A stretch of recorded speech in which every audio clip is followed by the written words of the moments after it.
In this video, we are going to learn about how for loops works in Python. Before learning that, we must understand how range function works in Python. So range function is used to generate a sequence of numbers in Python. So this is the syntax of range function. It has start, stop, and step parameters. The start value indicates the starting value of the sequence. If not given, it's taken at 0. The stop parameter contains the stopping value of the sequence. So it's compulsory to give the stopping value.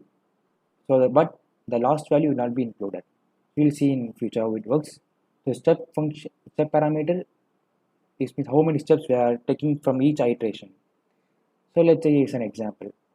So in this we are used range function which says start of 0, stop of 6 and step of 1.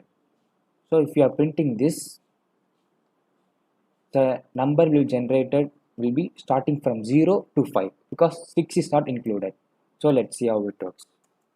So see, it started from 0, taking one step at a time, 0, 1, 2, 3, 4, 5.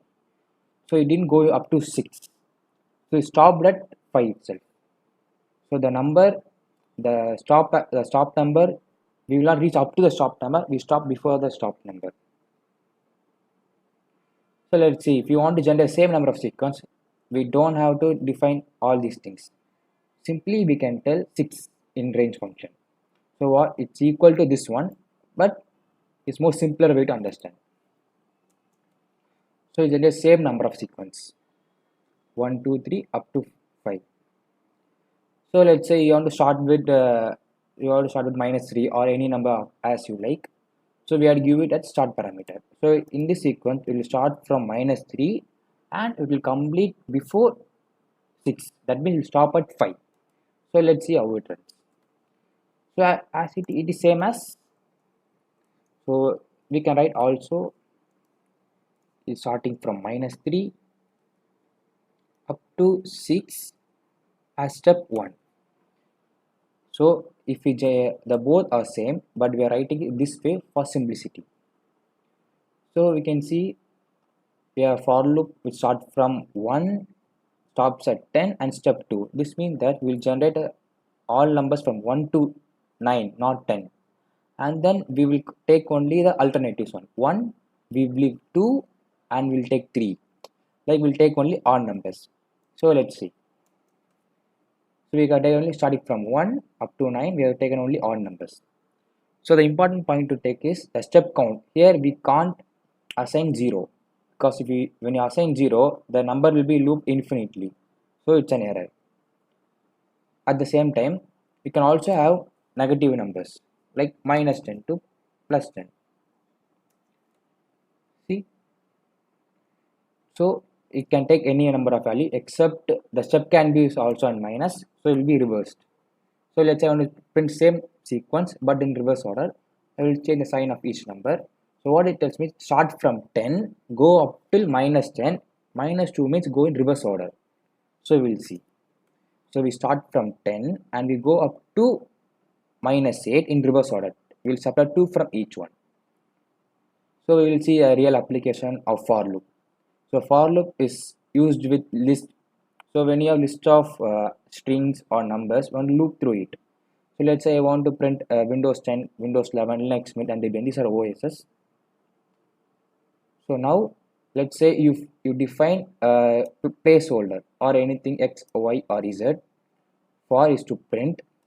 You give the list. So what does this mean? You print Windows 10, Windows 11, Linux, Mint, and Debian.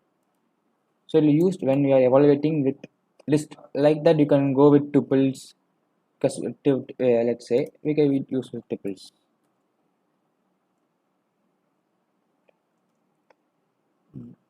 And now our list has become tuple. When we run this, we are going to get same thing. So list and tuples are same, but the list takes more memory, but tuples take less memory. So when you are working with less data, it don't be that much big problem. But when you're working on large database or large list or tuples, we will prefer tuples more frequently. So let's say you want to do the same thing as a dictionary, but dictionary is a special thing. You can't just loop through it each and every one. Let's say we'll try this. Yeah, skills. Let's say you done the same thing as list functions. So you have done list, okay, skills, Python, and Python is key and its value is advanced. Java is key, its value is basic. It generally denotes proficiency of someone on a particular language. So when we print this, we are going to get only the key or only the first element.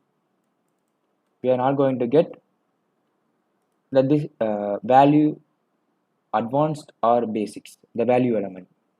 So to print that, we're going to tell Python, we're going to loop through it, but we are going to tell that in skills, I want the value pair of s.